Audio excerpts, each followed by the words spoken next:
Hey guys, Jeanette here and welcome to my channel. So for today's vlog, we are going to do an unboxing plus setting up in the phone the Paperang P1 Portable Thermal Printer. So ito siya guys. I bought this sa Shopee flash deals. 998 yung bili ko pero yung normal price niya is 1,005 lang pala. So I thought pag flash deals, malaki yung masisave ko but turns out 7 pesos lang pala. So anyway, I ordered this one February 18. Dumating siya sa akin February 24. So less than a week. Good job Shopee. Shopee lang sa kalam. Wow! So ito siya guys.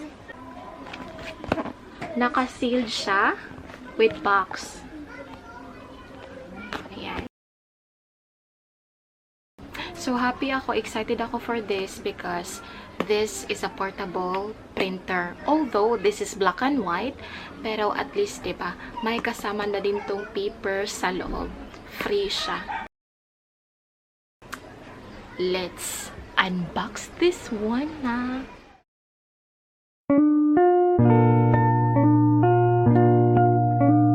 So the color that I choose is pink. Ayan. I was turned between green at saka pink. Pero since pink yung favorite color ko. Since pink yung favorite color ko, pink yung pinili ko. So ayan.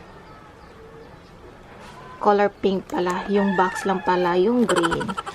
So I was turned between buying pink at saka green since cute yung green.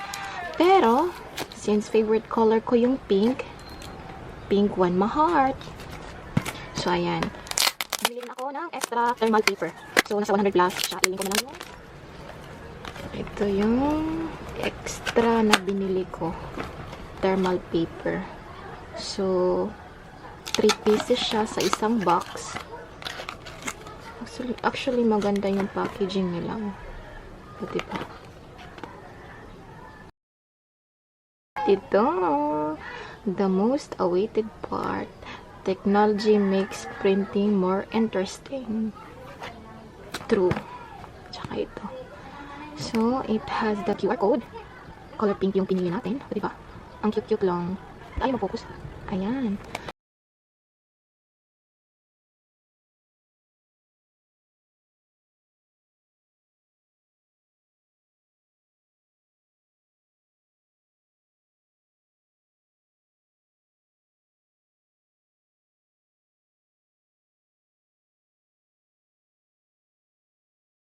Tadaan!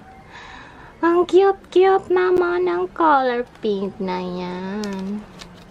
So, yung laman ng box is the cable cord for charging. At saka, the printer. And saka, user manual. Quick start guide.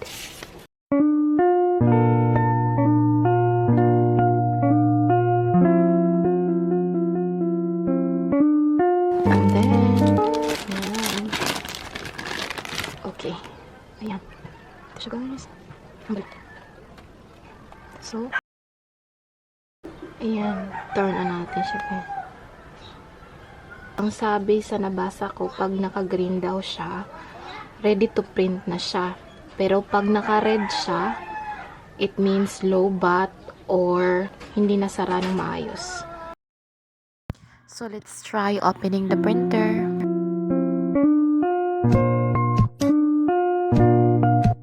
You just have to drag down para ma-open.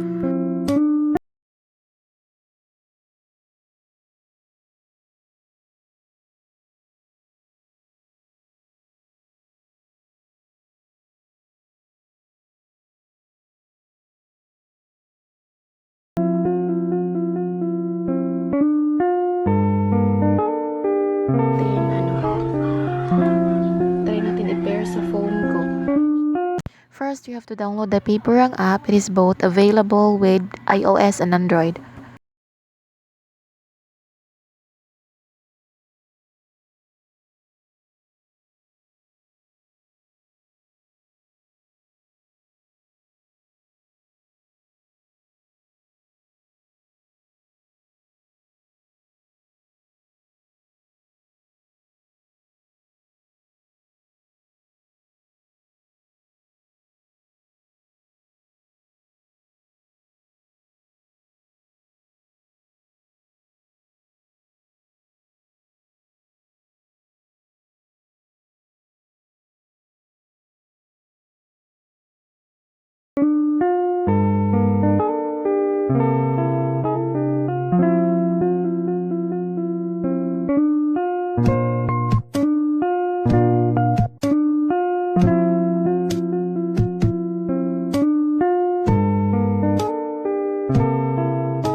So that's it for today's video, guys. I hope you guys enjoy. Please don't forget to hit the like button and don't forget to subscribe. See you guys in my next videos. Bye!